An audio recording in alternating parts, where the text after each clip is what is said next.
Thank you so much for joining us tonight for this edition of All Angles. I'm Dion Jackson-Miller. In this program, concerns about language used by government MP Everald Warmington on the political platform. That's later on. First, though, the sentencing in the Deane case. Now, just as a reminder, Deane was beaten to death while in police custody in 2014. Two of the inmates who beat him pleaded guilty to manslaughter in 2020. They were sentenced to 5 years, 6 months. The third inmate was found unfit to stand trial. 3 police officers were found guilty of what's called gross negligence manslaughter in connection with Deane's death. Now, that means that what they did or did not do was so grossly negligent, it amounted to a crime. In this case, not letting him out on bail when he was entitled to it and putting him into a cell with 3 violent and mentally ill inmates.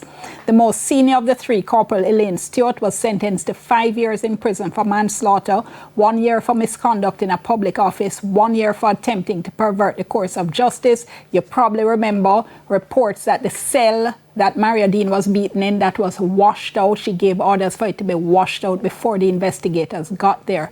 With all those sentences to run concurrently, meaning at the same time, she's supposed to be appealing, so she's been granted bail pending appeal. The other 2 constables, Juliana Clevon and Marlon Grant, each of them were sentenced to 3 years for manslaughter, 1 year for misconduct in a public office. Those sentences have been suspended, meaning they won't serve time unless they do something, commit some kind of offense during the period of that suspended sentence. With me in studio to comment further, we have Director of Public Prosecutions, Paula Llewellyn.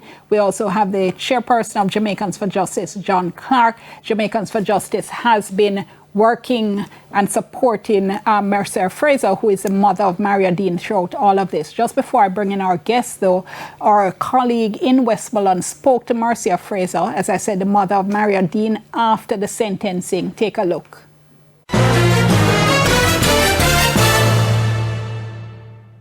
I'm just disappointed because to the kind of beating Mario get and the stand that he was inside the station and everything, I was expecting more. And the fact that they are appealing already, they are appealing Miss Stewart's own.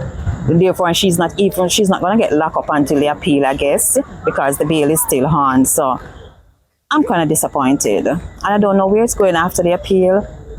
But as I said, I'd leave it up to the court. But I'm still disappointed, whatever. You know, I was expecting more. It shows me that in spite of all these years, and Mario isn't a bad one. They don't have anything bad on him apart from his smoke. But I mean, his life, it seems like his life really mean nothing. To me, that's how I look at it right now, and I'm disappointed. Because a month ago you were saying you think you got justice. Would you take that back now? Yeah. Not that I want them to go to prison to rot or anything, you understand? But I'm expecting more from the state to say, yeah, that's a life. This wasn't a bad man or anything. It's a life and the mistake. Whether it's a mistake you make or whatever, you did something. And I mean, we're growing up in school and we used to get punishment for whatever we do wrong, whether we do it willfully or what it was done wrong. I just feel disappointed. Any plan to sue the state? Financially? Yes. Hey, John Clark, let me start with you. Listening there to Ms. Fraser, I mean, repeatedly saying she was disappointed, said she expected more from the state, and saying she felt as if the message being sent is that Maria's life meant nothing. What do you say when you listen to her? I understand her pain, and I understand it because at Jamaicans for Justice, we have a family support group with mothers and other family members of persons who have lost their life by virtue of actions, of state organs. So I feel her pain, and I think that at its core, what you saw there on the video is a mother who has lost a healthy 31-year-old son, who apparently main crime was that he smoked. And so he had ganja at the time when you could be incarcerated for that. He was, based on the facts that was known to us or relate to us, he was taken into custody merely for the spliff and was offered bail, but apparently made a comment that was deemed to be rude. Similar like police. Yes, and because of that, he was taken back into custody, and based on information that the family would have received, he was placed in a cell with persons who had mental disorder, and in light of that, he lost his life. So at its core, what Miss Fraser and mothers like her want back is life. They want back their son. Well, And, she did say she knows he's gone forever, but that she felt that, she said at this stage now she was expecting more. Do you think the sentence sends a message that she read into it, that his life meant nothing?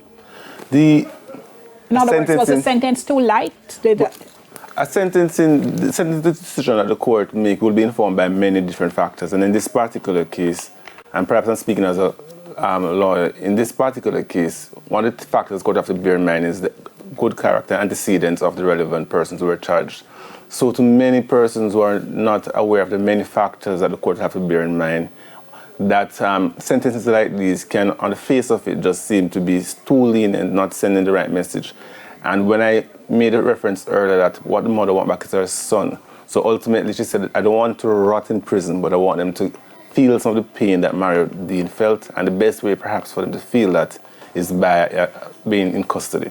So ultimately I understand her pain through all of that, and sometimes I ask myself the question whether even if the court were to give the officers 30 years, because my son died when he was 31, even the 30 years itself may not, bearing in mind that you have lost somebody you love, who you brought into this world, ever be seen to be enough.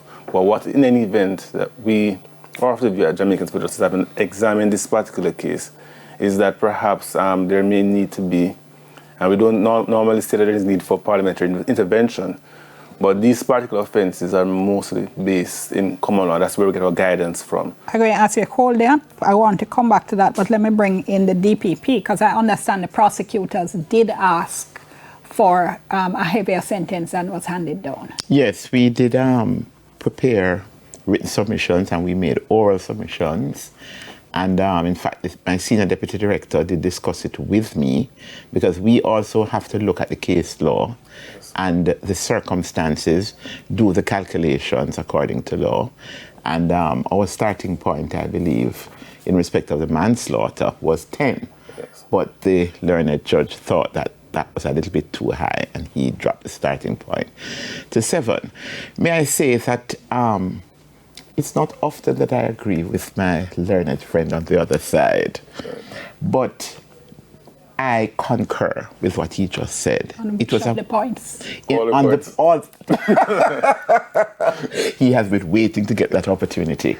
But this was a most egregious scenario, and one can empathize and sympathize with the agony that Mr. Deane's mother must have felt.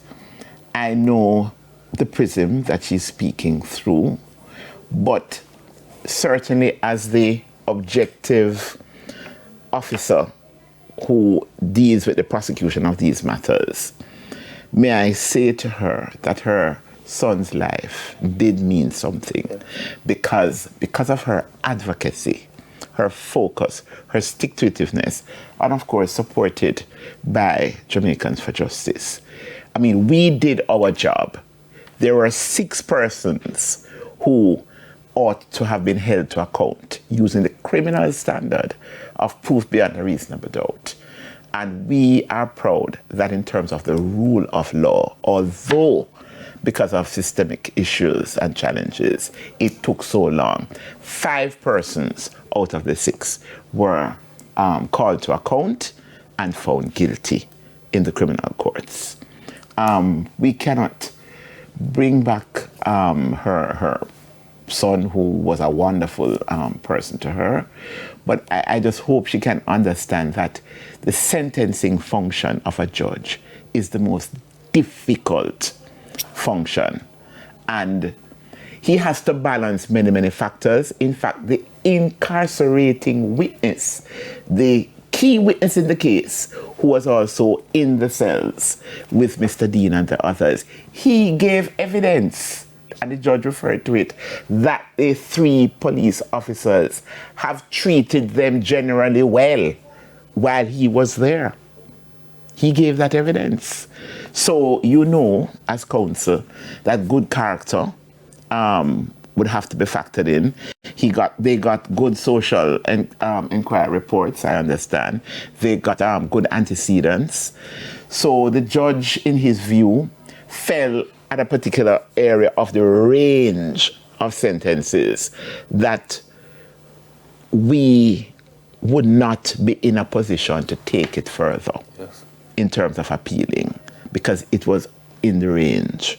Remember, for the prosecution... Which would have been my next question. Yes. But, and I know I'm nearly at the break, but the issue of the suspended sentence, though, is what sticks in the craw of a lot of people. Well, this is a country where we've locked up a man for thieving ackee.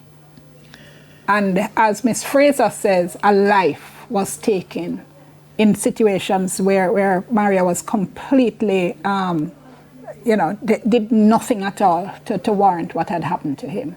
And a life was taken. So is a suspended sentence in those circumstances warranted? Again, Ms. Fraser says she's not asking that anybody rots in jail. But well, of 6 course, months, 9 months? Well, for misconduct in public office, and may I say, I personally have never really seen a conviction in these sort of circumstances. I mean, I hope I'm not blowing our trumpet too much, but the prosecution was difficult and very involved because of the novelty of the circumstances. For misconduct in public office... Right, I'm going to ask you, hold on, I'll pick up with that when I come back.